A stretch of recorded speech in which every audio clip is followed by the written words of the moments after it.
So one of the things that we've been looking at for the last few months is how do we monetize the deferral of capital? We can go into a data center and see they've got, let's use an example of crack units. They've got 8 crack units in there, and they're saying, well, we think we need to buy a new one.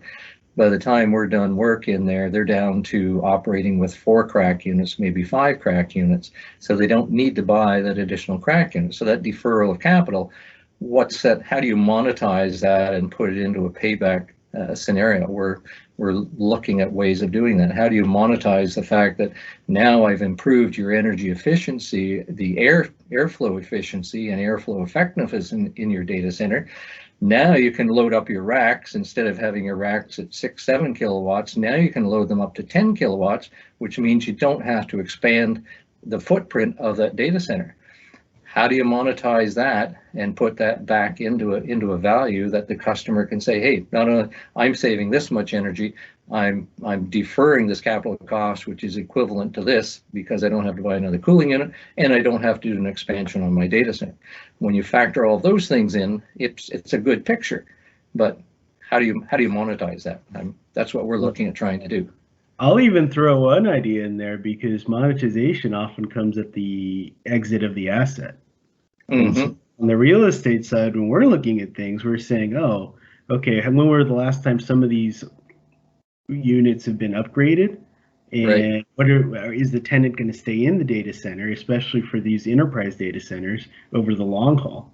Because mm-hmm. if they are, and the building has been kept up very well and all the latest cooling has been employed, well, the investor is going to pay top dollar for that, to the tune of maybe an extra 40-50% on the acquisition price.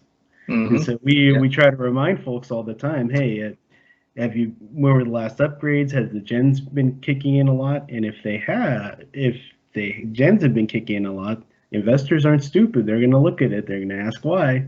And mm-hmm. there are any number of extra things that come outside of efficiency, but are paid back when you end up selling the building. And so I think that's a little part at the end that a lot of folks aren't focused on too. No. Well, especially in colo sites. I mean, sure.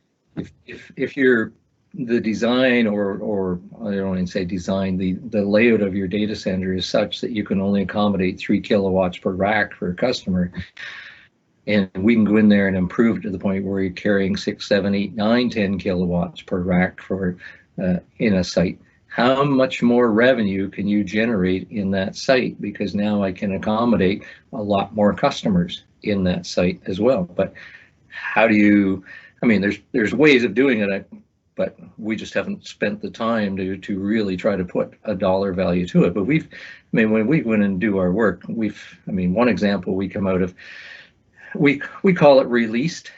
Some people call it stranded IT capacity. We call it that. We also call released IT capacity, released cooling efficiency. A lot of cases, clients don't know how much cooling capacity do I really have in my site. They know from a spec sheet point of view what they have, but given the way your data center is operating, how much do you actually have that you can use in there? And we've created some metrics that we use of the amount of power per kilowatt of cooling required. How many kilowatts of cooling do you need for IT per kilowatt of IT load? And we use those metrics, and we've seen cases where we've increased the IT load, or we have given the customer the potential to add another 128% IT load in that site than what they had, and they thought they were running out of capacity for IT load. Well, no, you've got lots of cooling capacity here to accommodate another 100% of IT load, but you have to do the efficiency measures. You have to improve the airflow. You've got to improve the cooling efficiency and cooling effectiveness in order to make that work. So, but the old adage, you can't manage what you don't measure, and that's been a lot of cases where there is. How do you measure cooling efficiency? How do you measure cooling effectiveness? Well, we've developed some metrics that seem to work. Now, could you actually add 100% or 128% more IT load to that data center?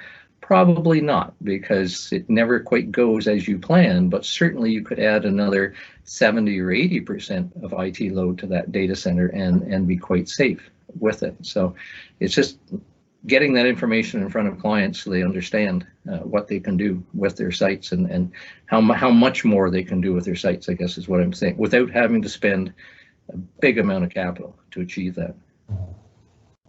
Sure, absolutely.